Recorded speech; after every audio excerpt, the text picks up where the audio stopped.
Hello and welcome to the right place.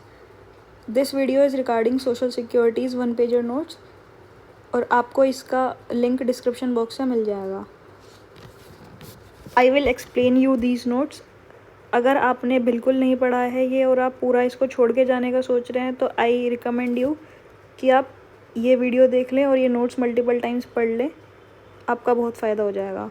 और अगर आपने पूरी तैयारी कर रखी है, आपने सब पढ़ रखा है, तो आई स्टिल रिकमेंड कि आप एटलीस्ट अपने जो फैक्ट्स हैं, जो नंबर्स हैं, जो कुछ फिगर्स हैं इसमें, जैसे कुछ 8.33% होना चाहिए, कुछ 12% एम्प्लॉयर का कंट्रीब्यूशन होना चाहिए, आप इससे वो रिवाइज़ कर लें. तो स्टार्ट करते हैं. सबसे पहले सोशल सिक्योरिटी होता क्या है हम ये देखेंगे. ये प्रोटेक्शन प्रोवाइड करता है by society to individuals and households. It gives income security, health care and support during old age. जब हम बूढ़े हो जाते हैं, कमा नहीं पाते, उस टाइम पे ये हमें इनकम सिक्योरिटी प्रोवाइड करता है. अनएम्प्लॉयमेंट के केस में इनकम सिक्योरिटी प्रोवाइड करता है.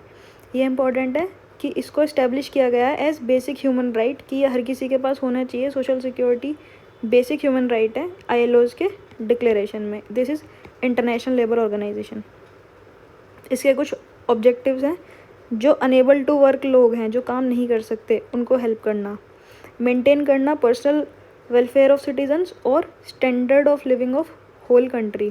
यानी कि ये एक इंडिविजुअल लेवल पे भी हेल्प करता है और एक सोसाइटल लेवल पे भी हेल्प करता है. ये सेफगार्ड करता है labour potential. This is important कि अगर किसी का कोई लेबर पोटेंशियल है, वो मान लीजिए दिन में 8 घंटे काम करता है, किसी रीज़न से वो नहीं काम कर पा रहा, तो ये उसको भी सेफगार्ड करता है मेडिकल फैसिलिटीज़ दे के. आज उसको अगर हेल्प की नीड है, हम उसकी हेल्प करेंगे और दोबारा से उसका पोटेंशियल बिल्डअप करेंगे ताकि वो प्रोडक्टिव रहे. ये इंश्योर करता है security of income after retirement and during the job. It prevents loss of productivity because of sickness and other reasons. It ensures material, intellectual and moral wellbeing of an individual and then the country. इसमें कुछ constitutional provisions भी add हैं, पूछे जा सकते हैं. DPSPs में इसके आर्टिकल्स हैं ये सारे. स्टेट लिस्ट में हम रिलीफ की बात करते हैं और कॉन्करेंट लिस्ट में हम वेलफेयर की बात करते हैं. ये पूछा जाए तो ब्रॉडर आपको याद होना चाहिए. इसके कुछ स्कोप है. सोशल असिस्टेंट प्रोवाइड करता है ये. सोशल इंश्योरेंस प्रोवाइड करता है ये ओल्ड एज में. और पोस्ट रिटायरमेंट भी है, इनकम सिक्योरिटी प्रोवाइड करता है एज पेंशन. इंडिया में कुछ सोशल सिक्योरिटी रिलेटेड एक्ट्स हैं, वो हम देख लेते हैं. पहला है एम्प्लॉय कॉम्पनसेशन एक्ट 1923. इसमें कॉम्पनसेशन दिया जाता है टू वर्कर और इस फैमिली. ये इंपॉर्टेंट है, पूछ सकते हैं कि सिर्फ वर्कर को मिलता है. नहीं, उसकी फैमिली को भी मिल सकता है. अगर इंजरी हो जाती है और इंजरी की वजह से डेथ हो जाती है या डिसेबलमेंट हो जाती है तो कॉम्पनसेशन मिलेगा. ये अप्लाई नहीं होता उन वर्कर्स के केस में जो ऑलरेडी कवर्ड हैं ESI एक्ट के अंदर. जो भी वर्कर्स एम्प्लॉयड हैं कैजुअल नेचर में, यानी कि जो एम्प्लॉयर का बिजनेस है, उसका जो कोर एरिया है उसमें काम नहीं करते हैं ये, उसके पर्पस के लिए हमने इन्हें एम्प्लॉय नहीं किया है, वो भी इसमें इंक्लूड नहीं किए जाएंगे. जैसे अगर किसी एम्प्लॉयर का मेन काम है मैन्युफैक्चर करने का कुछ, तो उसमें जितने भी बाकी के लोग हैं जो मेन बिजनेस में इन्वॉल्व नहीं हैं, वो नहीं कवर होंगे. उसके बाद इसमें कौन कौन से एक्सीडेंट्स कवर होते हैं. Death, permanent total disablement, permanent partial disablement और कोई भी ऑक्यूपेशनल डिसीज़. जैसे अगर कोई आदमी माइन में काम करता है, चौक बनने की फैक्ट्री होती है, उसमें काम करते हैं, तो उनको बहुत सारी लंग्स डिसीज़ हो जाती हैं, वो भी इसमें कवर होती हैं. इन सब की डेफिनेशन यहाँ पे दी हुई है, आप पढ़ लेना. नॉन लाइबिलिटी ऑफ एम्प्लॉयर, ये इंपॉर्टेंट है कि एम्प्लॉयर की कहाँ कहाँ लाइबिलिटी नहीं होती है. अगर डिसेबलमेंट या इंजरी जो भी हुई है वो 3 दिन से ज़्यादा की नहीं है. मान लीजिए कुछ हो गया है, कोई इंजरी हो गई है, पर 3 दिन में वो इंसान ठीक हो गया है, तो नहीं लायबल होगा वो एम्प्लॉयर उसको कॉम्पनसेशन देने के लिए. सेकंड, अगर एक्सीडेंट हुआ है उसकी वजह से, अंडर इन्फ्लुएंस ऑफ ड्रग्स या फिर विलफुल डिसोबीडियंस की वजह से, वो दारू पी के आया काम करने, या वो जानबूझ के कहना नहीं मान रहा, जो रूल्स हैं वो फॉलो नहीं कर रहा.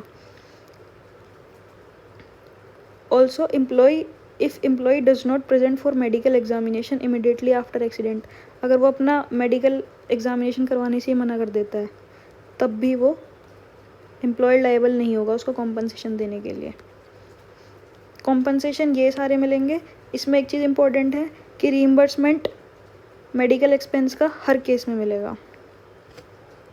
कुछ मिसलीनियस प्रोविजंस हैं कि जो तुम्हें इंजरी हुई है वो काम की वजह से हुई है, इस चीज़ को प्रूव करने का ओनस यानी कि जिम्मेदारी एप्लीकेंट की है, यानी एम्प्लॉय प्रूव करेगा मुझे काम की वजह से चोट लगी है, ना कि एम्प्लॉयर।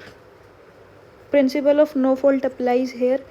एम्प्लॉयर ये नहीं कह सकता कि मेरी कोई गलती नहीं है इस चोट में या इंजरी के होने में, उसकी गलती हो या ना हो उसको कॉम्पनसेशन देना पड़ेगा। Employer is liable even if one employ is employed, अगर एक ही एम्प्लॉय वहाँ काम करता है तब भी वो लायबल है टू पे द कॉम्पनसेशन।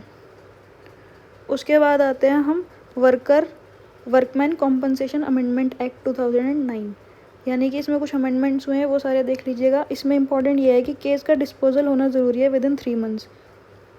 तो ये सारा एक पेज पे है। About introduction of social security, उसमें हमने एक्ट पढ़ना शुरू करा है। पहला एम्प्लॉय कॉम्पनसेशन एक्ट था 1923 का। अगला देखते हैं, यह है एम्प्लॉय स्टेट इंश्योरेंस एक्ट 1948। इसमें बेनिफिट दिया जाता है to employees in sickness, maternity benefits दिए जाते हैं एंड एम्प्लॉयमेंट के कुछ बेनिफिट दिए जाते हैं। क्या क्या बेनिफिट्स मिलते हैं इसमें? मेडिकल बेनिफिट मिलता है, कैश मिलता है, मैटरनिटी, पेंशन मिलता है डिपेंडेंट तक को भी, ये इंपॉर्टेंट है कि डिपेंडेंट्स को भी पेंशन मिलती है। कॉम्पनसेशन फॉर इंजरी, इंजरी में कॉम्पनसेशन मिलता है। एप्लीकेबिलिटी इसकी होल इंडिया है। ये क्यों लिखा है यहाँ पे होल इंडिया? क्योंकि पहले कुछ प्रोविजंस ऐसे होते थे जो J&K में अप्लाई नहीं होते थे, तब से वो जब से वो यूटी बना है तो ये होल इंडिया हो गया है। ऑल फैक्ट्रीज जिसमें 10 या उससे ज़्यादा एम्प्लॉय हैं, 20 हैं उससे ज़्यादा एम्प्लॉय हैं, विदाउट पावर के वो काम करती है, उसमें ये एप्लीकेबल है। अदर देन सीजनल, ये इम्पोर्टेंट है कि सीजनल फैक्ट्रीज़ में ये नहीं एप्लीकेबल है। अब सीजनल फैक्ट्रीज़ कौन कौन सी होती हैं? एक्सक्लूसिवली ये सारी फैक्ट्रीज सीजनल फैक्ट्रीज़ होती हैं, और which are engage for less than 7 months, यानी कि जो 7 महीने से कम चल रही हैं फैक्ट्री वो सीजनल हैं। इनके नाम पूछे जा सकते हैं एज इट इज़ उठा के कि क्या मैन्युफैक्चर ऑफ कॉफ़ी सीजनल में आता है या नहीं। ये इसकी एप्लीकेबिलिटीज़ हैं। फिर इसका रजिस्ट्रेशन कैसे होता है कि 50 जो एम्प्लॉयर है उसको अपनी फैक्ट्री को रजिस्टर करना होता है ESI के साथ। एम्प्लॉयर अपनी फैक्ट्री को रजिस्टर करेगा विदिन 15 डेज। फिर एम्प्लॉयर कोई भी नया एम्प्लॉय वहाँ काम करने आएगा उसको ESI के साथ रजिस्टर करेगा within 10 days of its appointment. Employ का कंट्रीब्यूशन इतना होता है 1.75% ऑफ वेजेस, ये पूछ सकते हैं। अगर कोई एम्प्लॉय 176 रुपये से कम कमा रहा है तो वो उसको एग्जाम्प्ट कर दिया जाता है, फिर उसका जो कंट्रीब्यूशन है वो गवर्नमेंट करती है। एम्प्लॉयर का कंट्रीब्यूशन 4.75% है। क्या क्या बेनिफिट्स मिलते हैं इसके अंदर? मेडिकल बेनिफिट्स मिलते हैं जो कि स्टार्ट हो जाते हैं फ्रॉम डे 1, सेल्फ के लिए भी मिलते हैं और डिपेंडेंट के लिए भी मिलते हैं। सिकनेस में मिलते हैं। एक्सटेंडेड सिकनेस क्या होता है? जो लंबे टाइम तक बीमारी चलती है, जैसे प्रोलॉन्ग डिसीज़ हो जाते हैं।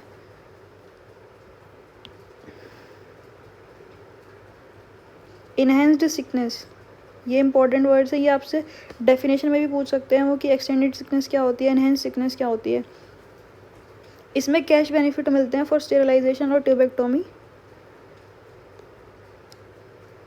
मटर्निटी में बेनिफिट में दोनों में मिलता है अगर कन्फाइनमेंट हो गया और मिसकैरेज हो गया। कन्फाइनमेंट का मतलब होता है कि कुछ इशू आ गया था प्रेगनेंसी के टाइम पे, लाइव बर्थ हो गया है या कोई और दिक्कत है, तो उसके टाइम पे भी बेनिफिट मिलते हैं। 26 वीक्स के लिए बेनिफिट मिलता है which can be extend to 8 more weeks. Within 14 days मिल जाना चाहिए बेनिफिट। डिसेबल बेनिफिट में मिलता है, इट कवर्स फिजिकल डिसेबलमेंट। ये यहाँ पे इम्पॉर्टेंट है कि ये जो मेंटल डिसेबिलिटी होती है उसको कवर नहीं करता है अभी। डिपेंडेंट को बेनिफिट मिलता है अगर विडो है, उसको बेनिफिट मिलता है या तो पूरी ज़िंदगी, और अगर वो शादी कर लेती है तो रीमैरिज तक, माइनर को 18 साल तक। ईएसआई फंड, आरबीआई के अंदर एक ईएसआई फंड खोलना होता है जिसको यूज़ करते हैं बेनिफिट्स की पेमेंट देने के लिए, मेडिकल ट्रीटमेंट कराने के लिए, जो उसके मेंबर्स हैं उसकी सैलरीज देने के लिए, हॉस्पिटल्स का मेंटेनेंस करने के लिए, एक्सेट्रा। इसके बाद आते हैं मैटरनिटी बेनिफिट एक्ट 1961। ये इम्पॉर्टेंट है, ये इससे ज़्यादा जो कोड में है ना वो इम्पॉर्टेंट है, वो भी मैंने करा दिया है, आप चेक कर सकते हैं पुरानी वीडियोस। इसकी एलिजिबिलिटी क्या है, ऐसा नहीं है कि हर लड़की को मैटरनिटी बेनिफिट एक्ट मिल जाएगा, ये मिलेगा हर किसी को, any women can get it, but सिर्फ उसको जो एटलीस्ट 80 दिन तक काम कर चुकी है पिछले 12 महीनों में। वरना ऐसा होगा कि जिसको भी लगेगा कि वो प्रेग्नेंट होने वाली है वो अपना बेनिफिट लेने किसी कंपनी में नौकरी के लिए लग जाएगी। कम से कम 80 दिन उसने काम किया होना चाहिए। ये बेनिफिट अमाउंट्स हैं,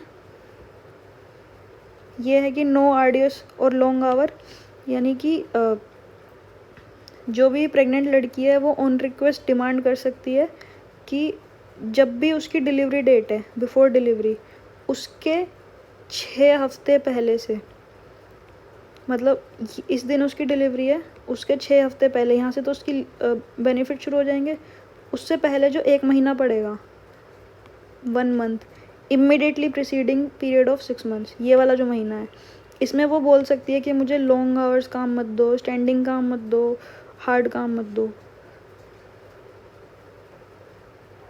जो प्रीसीडिंग पीरियड के बेनिफिट्स हैं वो एडवांस में देने पड़ेंगे, और जो बाद के बेनिफिट्स हैं, सब्सिक्वेंट पीरियड के बेनिफिट्स हैं, वो डिलीवरी होने के 48 आवर्स के अंदर अंदर देने पड़ेंगे। इसमें कुछ मिसलिनियस इन्फॉर्मेशन है ये कि एप्लीकेंट को क्या क्या प्रोवाइड करना पड़ेगा। एक्सटेंडेड मैटरनिटी बेनिफिट्स भी होते हैं, अगर इन्फेक्शन हो जाता है डिलीवरी के टाइम पे तो 1 महीने का एडिशनल बेनिफिट मिलता है। मेडिकल बोनस भी मिलता है, लेकिन मेडिकल बोनस सिर्फ उस केस में मिलता है अगर आपको मैटरनिटी फैसिलिटी नहीं मिली है। हम सॉरी, ये मेडिकल नहीं है, यहाँ पे मैटरनिटी कर लीजिएगा। कैंसिल भी कर सकते हैं आपका बेनिफिट अगर आपको कोई मिसकॉन्डक्ट मिलता है, या फिर you are found to working in another establishment, आप एक जगह से छुट्टी लेके दूसरे ऑफिस में काम कर रहे हो।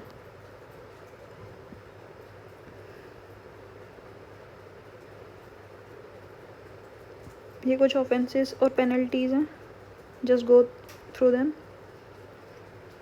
ये इंपॉर्टेंट है, आपसे सीधा डेफिनेशन पूछी जा सकती है, what is commissioning mother. Commissioning mother क्या होता है, कोई भी बायोलॉजिकल मदर जो अपने एग को देती है, यूज़ करती है एम्ब्रियो क्रिएट करने के लिए, जो कि इम्प्लांट होता है किसी और वुमेन में, बेसिकली लाइक अ सरोगेसी। एक उसमें सरोगेट मदर होती है जिसके वुम्ब में बेबी ग्रो होता है, और दूसरा कमीशनिंग मदर होती है जो उसकी बायोलॉजिकल मदर होती है, उसको भी मैटरनिटी बेनिफिट्स मिलते हैं। अडॉप्शन के केस में भी मैटरनिटी बेनिफिट मिलते हैं, अगर 12 हफ्तों तक के। हर इस्टेब्लिशमेंट जिसमें 50 और उससे ज़्यादा एम्प्लॉय काम करते हैं उनको एक क्रच फैसिलिटी रखनी पड़ेगी अपने यहाँ, और अलाउ करनी पड़ेंगी 4 विजिट्स पर डे, यानी एक दिन में कोई भी एम्प्लॉय अपने बेबी से क्रच में मिलने दिन में 4 बार जा सकती है। और ये एक बार क्वेश्चन आ चुका है, इट इज़ अ PYQ, कि वो कितनी विजिट्स अलाउड हैं, ये पूछा गया था। लीव्स, मिसकैरेज हुआ है तो 6 हफ्ते की लीव, अबॉर्शन हुआ है 6 हफ्ते की, ट्यूबेक्टोमी हुई है तो 2 हफ्ते की, प्रेगनेंसी और डिलीवरी हुई है तो टोटल 26 वीक्स की लीव मिलती है। मान लीजिए यहाँ पे डिलीवरी हुई है तो 8 हफ्ते पहले और 18 हफ्ते बाद में, टोटल 26 वीक्स की लीव मिलती है। अब ये कोड में चेंज कर दिया, ये भी 6 वीक्स कर दिया है, पर पुराने एक्ट में ये 2 वीक ही है। फिर the payment of gratuity act. सबसे पहले ग्रेचुटी होता क्या है, जब भी आप किसी कंपनी में बहुत लंबे टाइम तक काम करते हैं, मिनिमम 5 साल, 5 साल से ज़्यादा ही आपने वहाँ काम किया हुआ होना चाहिए, तो वो आपकी एक अच्छी सर्विस के लिए आपको लमसम आपको रिकग्निशन देते हैं, तो उसमें एक लमसम पेमेंट मिलती है, उसको बोलते हैं gratuity. It is a lumpsum payment by employer to employ on retirement. ये अप्लाई होती है ऑल काइंड्स ऑफ ऑर्गेनाइजेशन पे, चाहे वो ऑर्गेनाइज्ड हो अनऑर्गेनाइज्ड हो, जिसमें भी 10 से या 10 से ज़्यादा एम्प्लॉय काम करते हैं। एम्प्लॉय की डेफिनेशन दी हुई है यहाँ पे कि जिन एम्प्लॉयज़ को ये फैसिलिटी मिलती है उन एम्प्लॉयज़ की क्या डेफिनेशन है, क्या मतलब है उसका एम्प्लॉय से। व्हेन पेएबल, ये कब पेएबल है, जब तुमने कॉन्टीन्यूस रेंडर की हो service not less than 5 years, minimum 5 साल तुमने वहाँ काम होना चाहिए और तुम्हारा टर्मिनेशन हुआ होना चाहिए थ्रू सुपर एनुएशन, रिटायरमेंट और रेजिग्नेशन, डेथ और डिसेबलमेंट। सुपर एनुएशन का मतलब होता है, ये नीचे दिया हुआ है, रिटायरमेंट का मतलब होता है termination otherwise then on superannuation. ये पूछ सकते हैं कि what does retirement mean. Retirement होता है कि तुमने जॉब छोड़ी है other than the reason of superannuation. Superannuation होता है कि कोई कॉन्ट्रैक्ट में या लॉ में वो एक एज स्पेसिफाई कर देते हैं कि उस एज के बाद आप काम नहीं करोगे, जैसे अभी शायद 58 या 60 है कि इस एज के बाद आप काम नहीं करोगे, तो ये हो गई सुपर एनुएशन। लेकिन अगर कोई इससे पहले ही रिटायर होता है तो वो होती है रिटायरमेंट। सुपर एनुएशन वही attainment of an age age fixed in the contract और condition of service. Completion of 5 years is not necessary, अगर टर्मिनेशन हुआ है ड्यू टू डेथ, अगर वो मर ही गया है तो उससे क्या तुम 5 साल की कंप्लीशन की डिमांड करोगे। ग्रेचुइटी का कैंसिलेशन हो सकता है फॉर फीचर, कि कब नहीं मिलेगी अगर तुमने नेग्लिजेंस किया है, विलफुली ओमिशन किया है, राइट्स हो गए हैं तुम्हारी वजह से, जो एम्प्लॉयर है उसकी प्रॉपर्टी डैमेज हुई है, तो वो तुम्हें क्यों देगा ग्रेचुइटी। क्या अमाउंट है, मान लीजिए तुमने 10 साल काम किया है तो तुम्हारे हर 1 साल के काम करने में आपको 15 दिन की वेज, जो भी आपकी 15 दिन की वेज होगी वो हर 1 साल के लिए, यानी कि 15 days ways for every completed year. और इसकी मैक्सिमम अमाउंट है 10 लाख, उससे ज़्यादा नहीं मिलेगी। इसका एग्जांपल देते हैं, जैसे आपकी मान लीजिए 50,000 है, 40,000 मान लीजिए आपकी सैलरी है, तो 15 डेज़ की वेज हो गई 20,000, यानी आपको हर साल के लिए 20,000 रुपये मिलेंगे। अगर आपने 5 साल काम किया तो 5 × 20 1 लाख रुपये मिल जाएगा। वेज का क्या मतलब होता है, इट इंक्लूड्स डीए। अब देखिए यहाँ पे लिखा हुआ है वेजेस इंक्लूड डीए, ये इतना इंपॉर्टेंट नहीं है, इंपॉर्टेंट है व्हाट इट एक्सक्लूड्स, क्या ये नहीं इंक्लूड करता। Bonus, commission, house rent allowance, over time wages and other allowances. ये कुछ राइट्स हैं और ऑब्लिगेशंस हैं एम्प्लॉयर के, वही डिटरमाइन करेगा अमाउंट ऑफ ग्रेचुइटी। उसकी कुछ पेनल्टीज़ भी हैं, वो ग्रेचुइटी पे करेगा विद इन 30 डेज़। उसके बाद है employ provident fund and miscellaneous provision act. इसका इंट्रोडक्शन देख लेते हैं। इसमें एम है प्रोवाइड करना एक institution of provident fund. Provident fund एक तरीके से फिक्स्ड डिपॉजिट की तरह मान लीजिए, जहाँ तुम्हारा पैसा इकट्ठा होता रहता है। Pension fund and deposit linked insurance fund for employees, institution है जो हमें अलग अलग तरीके के फंड प्रोवाइड करता है। इसमें 3 स्कीम्स आती हैं, EPFS 1952, पेंशन स्कीम 1995 और डिपॉजिट लिंक्ड इंश्योरेंस स्कीम 1976। ये वही सारी ओल्ड एज बेनिफिट्स देता है, लॉन्ग टर्म प्रोटेक्शन देता है।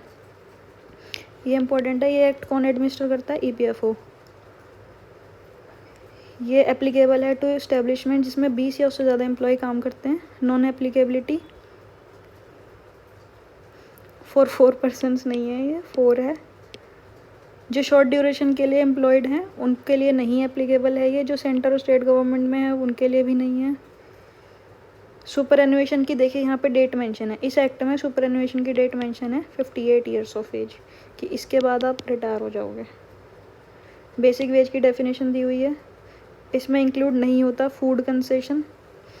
वही इसमें क्या होता है, इन सारे एक्ट्स में जो चीज़ इंक्लूड है वो इतनी इम्पोर्टेंट नहीं है, जो चीज़ एक्सक्लूडेड है वो इम्पोर्टेंट है।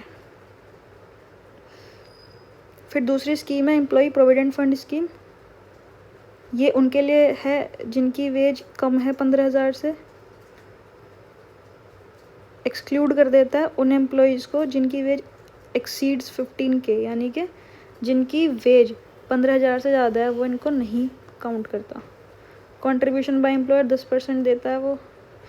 एम्प्लॉय कंट्रीब्यूट कर सकता है मोर देन एम्प्लॉयर।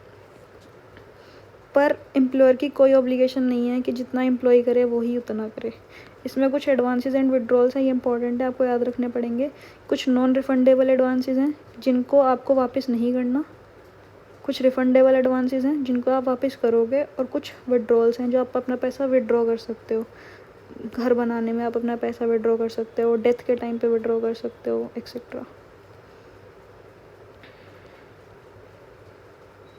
ये एम्प्लॉय पेंशन स्कीम है, उसके लिए आपको कम से कम 10 साल की सर्विस करनी पड़ेगी।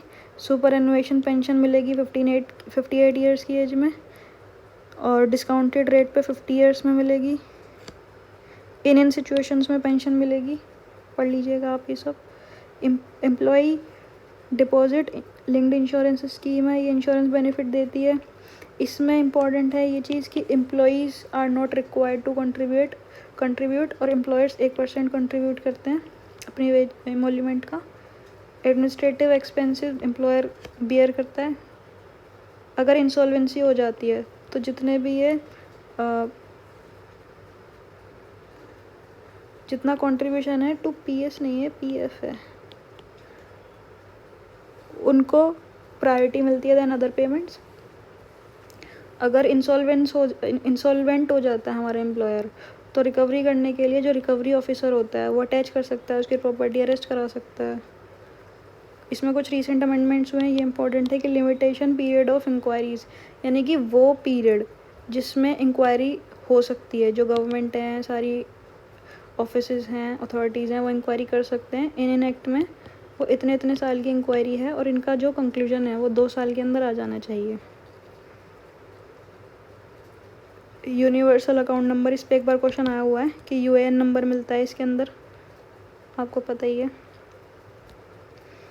ईपीएफओ अलॉट करता है इसे, 12 डिजिट नंबर होता है, ये मैंने किसी क्वेश्चन पेपर में देखा था, पूछते हैं। 12 डिजिट नंबर है, through which both employer and employ contribute to the EPF. ये परमानेंट है, आपने एक बार ले लिया वही रहेगा। इशू करता है कौन? Ministry of labour. Single umbrella है सारे पीएफ अकाउंट्स के लिए। कौन कौन से डॉक्यूमेंट्स ये होते हैं ये नंबर लेने के लिए, ये भी देख लीजिएगा आप एक बार। उसके बाद है पेंशन। पेंशन की नीड क्या है? ओल्ड एज में डिग्निटी से जीने के लिए मंथली इनकम मिलती है। अब एक टाइम के बाद आप कमा नहीं रहे हैं, ओल्ड एज में आ गए हैं, लेकिन कॉस्ट ऑफ लिविंग तो बढ़ ही रही है, तो उसको कवर करने के लिए है ये। लॉन्गेविटी इंक्रीज़ हो गई है लोगों की, क्योंकि बहुत सारे हेल्थ फैसिलिटीज़ बढ़ गई हैं, तो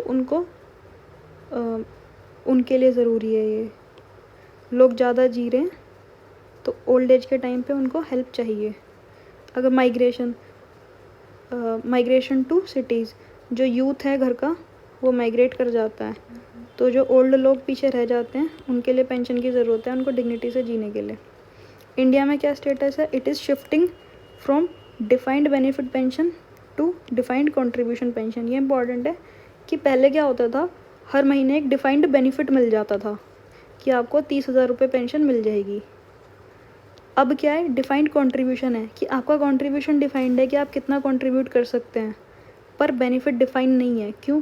क्योंकि जो अभी आपने पैसा कंट्रीब्यूट किया है वो शेयर मार्केट में जाएगा, वो सारे फाइनेंशियल इंस्टीट्यूशंस में इन्वेस्ट होगा, उससे जितना गवर्नमेंट को या बाकी इंस्टीट्यूशंस को रिटर्न मिलेगा, उस बेसिस पे आपको बेनिफिट मिलेगा। जो नेशनल पेंशन स्कीम है वो यही है, and it is made mandatory for central government employees from 2004।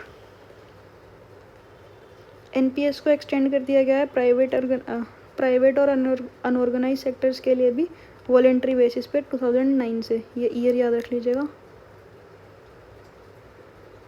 Types of retirement schemes in India, 3 broad categories में डिवाइड किया गया है। एक है वर्क बेस्ड पेंशन प्लान, ये लेने के लिए आपको एक एम्प्लॉय होना पड़ेगा। अगर आप एक एम्प्लॉय हैं तो आप ये ले सकते हैं। It provide social security to employees in form of pension during retirement के टाइम पे पेंशन मिलती है बाद, और नॉन इंश्योरेंस बेस्ड प्लान्स में आता है इसमें कंट्रीब्यूशन एम्प्लॉयर दोनों का होता है। इसको इसीलिए एम्प्लॉय बेस्ड पेंशन प्लान भी बोलते हैं, क्योंकि ये एम्प्लॉयज़ के लिए है। Only employ can avail. इसके 3 वेरिएशंस हैं। डिफाइंड बेनिफिट प्लान कि पेंशन अमाउंट आपको पता है क्या मिलेगी रिटायरमेंट के बाद। डिफाइंड कंट्रीब्यूशन प्लान, आपको पेंशन अमाउंट नहीं मिलेगी, नहीं पता है कि क्या है, पर आप अपना कंट्रीब्यूशन पता है क्या कर रहे हैं। हाइब्रिड प्लान, जिसमें दोनों के फीचर्स होते हैं। एक इंश्योरेंस बेस्ड पेंशन प्लान है, जिसको आप किसी इंश्योरेंस कंपनी से लेंगे। इसके लिए एम्प्लॉय होना पड़ेगा। इसको कोई भी ले सकता है किसी भी इंश्योरेंस कंपनी से। इसको इसीलिए इसको पर्सनल पेंशन प्लान भी बोलते हैं। It may include life insurance along with retirement benefits. ये 3 टाइप की होती है। डिफर्ड एन्युटी बेनिफिट, जिसमें आपने पैसा तोड़ तोड़ के दिया है, डिफ़र करके दिया है, और मिलता कैसे? Enables to buy annuity and earn regular pension. या तो आप उसको इकट्ठा ले लें या आप उसको पेंशन की तरह ले लें मंथली पेमेंट में। एक है इमीडिएट एन्युटी प्लान्स, आप पे करते हैं लमसम अमाउंट और रेगुलर इनकम लेते हैं फिर बाद में। एक है pension plan with cover and without cover, ऐसा पेंशन प्लान जिसमें लाइफ कवर भी है और ऐसा पेंशन प्लान जिसमें लाइफ कवर नहीं है।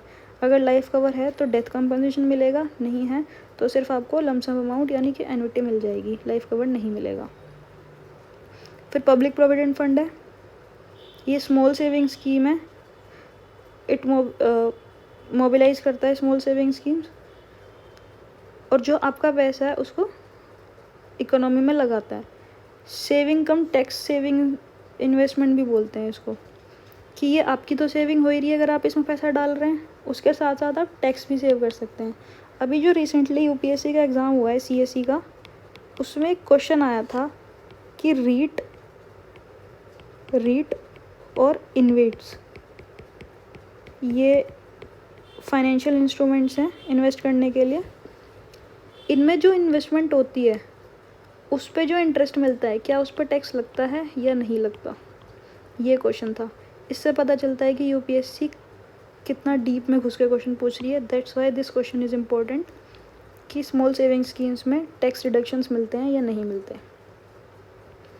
मिनिमम इन्वेस्टमेंट इतनी है, मैक्सिमम इतनी है, टेन्योर 15 साल का है। फीचर्स क्या है? गारंटेड रिटर्न, सिर्फ एक पीपीएफ अकाउंट खोल सकते हो बैंक में भी या पोस्ट ऑफिस में भी। इंटरेस्ट कौन डिसाइड करता है? फाइनेंस मिनिस्ट्री इसका इंटरेस्ट डिसाइड करती है। ये क्वेश्चन भी पूछा जा चुका है कि जो स्मॉल सेविंग स्कीम्स होती हैं उनका इंटरेस्ट कौन डिसाइड करता है? Government.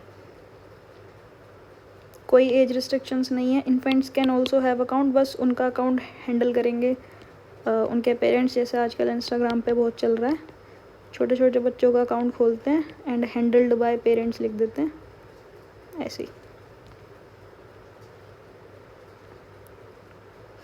Pre mature PPF closure, अगर 5 साल हो गए हैं, 5 साल के बाद आपको अलाउड है अपना अकाउंट क्लोज करना ऑन स्पेसिफिक ग्राउंड्स, बस आपको 1% की पेनल्टी देनी पड़ेगी। डिसकंटिन्यूएशन एंड नॉन डिपॉजिट, अगर आपने अपना मिनिमम अमाउंट डिपॉजिट नहीं किया है, मिनिमम अमाउंट क्या था 500, वो डिपॉजिट नहीं किया है तो डिसकंटिन्यू हो जाएगा, इनएक्टिव हो जाएगा, उसको आप रिट्रीव कर सकते हैं मिनिमम डिपॉजिट और पेनल्टी दे के। And maturity amount is received only after 15 years even in case of discontinued account, अगर आपका आज 3 साल बाद अकाउंट डिसकंटिन्यू हो गया है तब भी आपको 15 साल बाद ही मैच्योरिटी की पेमेंट मिलेगी। उसके बाद है एम्प्लॉय प्रोविडेंट फंड, ईपीएफओ इसको रेगुलेट करता है। ईपीएफओ एक नॉन कॉन्स्टिट्यूशनल बॉडी है, मिनिस्ट्री ऑफ लेबर के अंडर आती है, 1951 में बनी थी। इसमें इम्पोर्टेंट ये है कि इसको गवर्न कौन करता है, एडमिनिस्टर कौन करता है? वो एक ट्री-पार्टी बोर्ड होता है जिसमें 3 मेंबर होते हैं। ट्री-पार्टी का मतलब है उसमें 3 पार्टी हैं, 3 मेंबर हैं। कौन कौन? एम्प्लॉई है, एक एम्प्लॉयर है और एक गवर्नमेंट है। उसको हम सेंट्रल बोर्ड ऑफ ट्रस्टी भी बोलते हैं। ये बोर्ड 3 स्कीम्स ऑपरेट करता है, मैंने एक जगह लिख दिया कंबाइन करके, आप पढ़ लीजिएगा। ईपीएफ स्कीम इस एक्ट के अंदर आता है, EPF and miscellaneous provision act, जो हमने पहले पढ़ लिया है अभी। ये 20 और उससे ज़्यादा जहाँ पे लोग काम करते हैं उन एस्टेब्लिशमेंट में एप्लीकेबल है। ये इम्पॉर्टेंट है, ये पीवाईक्यू में भी है कि जो एम्प्लॉई का कंट्रीब्यूशन होता है वो एम्प्लॉयर के कंट्रीब्यूशन के बराबर होता है, और वो 12% ऑफ बेसिक सैलरी होता है प्लस डीए, मतलब बेसिक सैलरी प्लस डीए का 12% दोनों लोग कंट्रीब्यूट करते हैं इसमें, ईपीएफ में। अब जो एम्प्लॉयर का 12% है उसका 8.33% EPS में जाता है और 3.67 EPF में जाता है, मतलब EPF में ही रह जाता है। तो ये पूछा जाता है कि 8.33% है या कितना परसेंट है EPS में।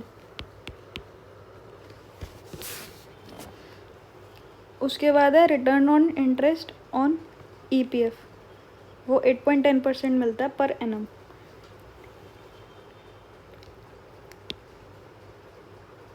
PFRDA ये इसका रेगुलेटर है पेंशन का, pension fund regulatory and development authority इसकी फुल फॉर्म है। ये प्रमोट करता है, डेवलप करता है और रेगुलेट करता है पेंशन सेक्टर को। इसका इनेक्टमेंट हुआ है 2013 में। इसका ये इम्पोर्टेंट है कि इसका गार्जियन है प्रेसिडेंट। कंपोजिशन लिखा हुआ है, आप पढ़ लीजिएगा। इंश्योरेंस, आई थिंक ये लास्ट पेज है। इंश्योरेंस में कुछ टर्मिनोलॉजीज हैं जिनके ऊपर डायरेक्ट क्वेश्चन आते हैं। इंश्योर्ड, जिसको इंश्योर किया गया है। इंश्योरर या इंश्योरेंस अंडरराइटर, जो इंश्योर करता है, जैसे इंश्योरेंस कंपनीज। री इंश्योरेंस क्या होता है, जैसे इंश्योरेंस कंपनीज होती हैं, ये इतने सारे लोगों को इंश्योर करती है, उनको इंश्योरेंस देती हैं। अब जैसे कोरोना के टाइम में बहुत सारे लोगों ने इंश्योरेंस ले रखा था, वो सारे एकदम पहुंच गए इंश्योरेंस कंपनी के पास अपना क्लेम करने, तो इनको इंश्योरेंस की ज़रूरत पड़ गई। इसलिए इंश्योरेंस कंपनीज जो इंश्योरेंस लेती हैं उसको बोलते हैं री इंश्योरेंस, यानी कि वो अपना रिस्क ट्रांसफ़र कर देती हैं टू अदर कंपनीज। अंडरराइटिंग होता है process of risk assessment of a insurance proposal. कोई रिस्क कोई मान लो प्रपोजल आता है इंश्योरेंस का कि हमें इंश्योरेंस चाहिए, तो उसमें कितना रिस्क है कि हमें क्लेम देना पड़ेगा, वो असेस किया जाता है यहाँ पे। कॉन्सिक्वेंशियल डैमेज होता है इनडायरेक्ट डैमेज, एक्सीडेंट या फायर की वजह से, कि दो लोगों की टक्कर हुई, आप वहाँ खड़े थे, उस टक्कर से निकल के डेबरी आपको लग गई। Liability insurance, insurance for liability arising due to injuring another person और डैमेजिंग देयर प्रॉपर्टी, यानी कि आपकी गाड़ी ने किसी की गाड़ी को टक्कर मारी है, उस पर चोट लगी है, तो आप लायबल हैं। नो फॉल्ट इंश्योरेंस क्या होता है कि इंश्योरेंस कंपनीज ये जाने बिना कि किसकी गलती से एक्सीडेंट हुआ है क्लेम प्रोवाइड करती हैं, ताकि स्पीड अप कर सकें वो एक्सीडेंट के विक्टिम्स को। वो ये नहीं पूछेंगी कि आपको कैसे चोट लगी, कहाँ चोट लगी, क्यों चोट लगी, वो आपको क्लेम दे देंगी ताकि आप जल्दी से अपना इलाज करा लें। प्रोहिबिटेड रिस्क होते हैं कुछ जिनको किसी भी हालत में अंडर एनी सर्कमस्टांसिस उनको नहीं इंश्योर किया जा सकता। जैसे मान लीजिए कोई लोग हैं, वो गन बना रहे हैं एक फैक्ट्री में बैठ के, अंडरग्राउंड फैक्ट्री है उसमें गन बना रहे हैं। अब उनको डर लगा कि जो वहाँ पे वो एक्सप्लोजिव्स यूज़ कर रहे हैं, बारूद यूज़ कर रहे हैं, वो फट सकता है, तो जाके इसका इंश्योरेंस करा लेते हैं। नहीं, वो नहीं इंश्योर होगा, वो प्रोहिबिटेड रिस्क है। ये कुछ प्रिंसिपल्स हैं इंश्योरेंस के, ये बहुत इंपॉर्टेंट हैं। क्या है? अटमोस्ट गुड फेथ, जो इंश्योरर है और जो इंश्योर्ड है उन दोनों का ही गुड फेथ होना चाहिए। ऐसा नहीं है कि आपने अपनी कोई इन्फॉर्मेशन छुपा ली इंश्योरेंस कराते टाइम, नहीं, आपको सब कुछ बताना पड़ेगा। और इंश्योरेंस को भी, जो इंश्योरेंस कंपनी है उसको भी सारी टर्म्स एंड कंडीशंस आपको बतानी पड़ेंगी। इंश्योरेबल इंटरेस्ट, अगर आपने कोई सामान है, जैसे गाड़ी है, इंश्योर कराई है, तो उसमें आपका इंटरेस्ट होना चाहिए, वो आपको खुद भी प्रोटेक्ट करनी है। ऐसा नहीं है आपने गाड़ी को इंश्योर कराया है और फिर उसी को चोरी करा दिया या तोड़ दिया, उसमें आपका भी इंटरेस्ट होना चाहिए कि वो बची रहे। इंडेमनिटी, प्रॉक्सिमेट क्लॉज, यानी कि इमीडिएट कॉज, जब भी कोई एक्सीडेंट होता है, कभी भी इंश्योरेंस क्लेम किया जाता है, तो आपकी जो पॉलिसी में रीज़न लिखा हुआ है क्लेम का, उसको चेक करते हैं। मान लीजिए आपने फायर इंश्योरेंस लिया है, किसी रीज़न से फायर हुई, उस रीज़न से कोई वाटर पाइप था वो फट गया, उस रीज़न से आपकी फैक्ट्री में वाटर लॉगिंग हो गई और सारा सामान ख़राब हो गया, तो अब आप इंश्योरेंस लेने जा रहे हैं कि फायर की वजह से हुआ है। नहीं, वो प्रॉक्सिमेट क्लॉज देखेंगे, इमीडिएट कॉज क्या है, वो है वाटर, और वो नहीं कवर हो रहा, तो आपको नहीं मिलेगा। सबरोगेशन क्या होता है, अगर आपने एक बार इंश्योरेंस का क्लेम ले लिया है तो जो आपका सामान है उसकी ओनरशिप ट्रांसफ़र हो जाती है टू कंपनी। कंट्रीब्यूशन, अगर आपने एक से ज़्यादा इंश्योरेंस लिए हैं तो सारी कंपनीज़ अपने प्रोपोर्शन में कंट्रीब्यूट करके आपको क्लेम देंगी। Mitigation, insurance is not gambling, ये कोई वो नहीं है कि आप इससे पैसा कमाएं। और जो इंश्योरर होता है उसकी सोर्स ऑफ इनकम क्या होती है, अगर वो इतना हमारा रिस्क ले रहा है तो वो खुद कैसे कमा रहा है। पहले तो वो इंश्योरेंस के प्रीमियम से ही कमाएगा। वो अपना प्रीमियम, जितना ज़्यादा रिस्क होगा उतना ज़्यादा प्रीमियम रखेगा, एक्स्ट्रा रखेगा। ऊपर से इन्वेस्टमेंट इनकम, वो इन्वेस्ट करता है पैसे हमसे प्रीमियम लेके। IARDAI इंश्योरेंस का रेगुलेटर है, इसका हेडक्वार्टर दिल्ली में था पहले और अब हैदराबाद शिफ्ट कर दिया है। टाइप्स, लाइफ इंश्योरेंस जो हमें लाइफ के अगेंस्ट प्रोटेक्ट करते हैं। अमाउंट पेएबल होता है at the time of death और आफ्टर सर्टेन एज। इसके टाइप्स हैं कुछ। टर्म इंश्योरेंस होता है स्पेसिफाइड ड्यूरेशन के लिए और पेएबल होता है after death only. Whole life policy होती है, ये एंटायर लाइफ टाइम को कवर करती है, ये डेथ पे मिलती है। एंडाउमेंट पॉलिसी होती है, बिफोर और आफ्टर डेथ मिल सकती है। जॉइंट लाइफ पॉलिसी होती है जो दो लोग इकट्ठे होकर लेते हैं और जो सम है वो दिया जाता है सर्वाइवर को। दो लोगों ने एक साथ लिया, दोनों एक साथ प्रीमियम भरेंगे, उनमें से कोई भी एक मर जाएगा तो दूसरे को मिल जाएगा। ULIP, unit linked insurance policy जो सबसे ज़्यादा फेमस है आजकल, ये लाइफ कवर भी देती है, इन्वेस्टमेंट भी अपॉर्चुनिटी भी देती है और ये हमारा पैसा ले जाके इक्विटी और डेट में इन्वेस्ट करते हैं। कुछ जनरल इंश्योरेंस हैं जैसे फायर इंश्योरेंस, एक्चुअल लॉस होना चाहिए, फायर एक्सीडेंटल होनी चाहिए, ऐसा नहीं आप खुद ही आग लगा के आए हैं और अब इंश्योरेंस मांग रहे हैं। मरीन इंश्योरेंस होता है, इसमें शिप कार्गो के फिजिकल लॉस को कवर किया जाता है। प्रोटेक्ट अगेंस्ट मरीन पेरिल्स होता है कोलिजन ऑफ शिप। क्वेश्चन में वो ऐसे ही थोड़े से टेक्निकल वर्ड्स यूज़ करते हैं और हम वहाँ पे समझ नहीं पाते कि ये क्या लिखा है। मरीन पेरिल्स का सिंपल मतलब है कोलिजन ऑफ शिप। 3 टाइप के होते हैं शिप इंश्योरेंस। शिप की अगर कोई लॉस होता है, उसमें कोई डैमेज होता है, इंश्योरेंस मिलता है। कार्गो सामान में होता है तो इंश्योरेंस मिलता है। फ्रेट इंश्योरेंस, आप सामान भर के लेके गए हैं शिप में, वो डूब गया या वापस कर दिया गया तो आने जाने में जो पैसा लगा है वो। कुछ अदर इंश्योरेंस होते हैं। मोटर इंश्योरेंस आप सबको पता है, third party on damage comprehensive. Property insurance होता है कि तुम्हारी प्रॉपर्टी का आग लगने का रिस्क है या थेफ्ट का रिस्क है। Liability insurance against claims protect करता है कि कोई और आगे क्लेम कर रहा है। हेल्थ इंश्योरेंस होते हैं जो कि मेडिकल एक्सपेंस कवर करते हैं, वो इंडेमनिटी बेस्ड भी होते हैं और फिक्स्ड बेनिफिट बेस्ड भी होते हैं। इंडेमनिटी का मतलब है कि जितना आपका खर्चा आया होगा उतना ही उल्टा मिल जाएगा, यानी कि अगर आपने अपना मेडिकल कराया और 5 लाख का खर्चा आया तो इतना ही मिल जाएगा। और फिक्स्ड बेनिफिट होता है कि आप जितने का भी कराओगे, मान लीजिए आपने 10 लाख का इंश्योरेंस कराया तो 10 लाख मिल जाएंगे, 12 लाख का इंश्योरेंस कराया तो 12 लाख मिल जाएंगे। लेकिन इंडेमनिटी में क्या होगा, अगर आपका 7 लाख का खर्चा आया है तब भी आपको 5 लाख मिलेंगे, अगर 3 लाख का खर्चा आया तो 3 लाख ही मिलेंगे, यानी मैक्सिमम लिमिट लग गई 5 लाख। सोशल इंश्योरेंस, एक सोशल इंश्योरेंस होता है, इसकी कुछ हिस्ट्री है, ये रह गई थी कि इसका मेंशन मनुस्मृति में है, अर्थशास्त्र में है, धर्मशास्त्र में है। मॉडर्न फॉर्म जो है इंश्योरेंस का वो इंट्रोड्यूस किया इंग्लैंड ने। ऐसे ही एक क्वेश्चन आता है कि ओम्बड्समैन, ये होता है जो ग्रीवियंस रिड्रेसल के लिए ऑफिसर बैठता है। तो ये ओम्बड्समैन का जो ऑफिस है ये किसने इंट्रोड्यूस करा है, ये स्वीडन ने इंट्रोड्यूस करा है। उसी टाइप से अगर कोई पूछे कि मॉडर्न फॉर्म ऑफ इंश्योरेंस किसने इंट्रोड्यूस करी है, इंग्लैंड ने। ये कुछ LIC नेशनलाइज हुई थी 1956 में। GIC यानी कि general insurance company, general insurance की जो होती है 1972 में हुई थी और इसको नोटिफाई कर दिया था एज री इंश्योरर कि ये इंश्योरेंस कंपनी को इंश्योरेंस देता है। तो that's all, I hope it helps you.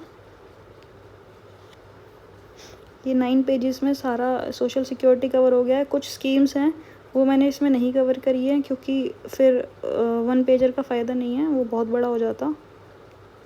तो I think it helps. Thank you. Please like, share and subscribe.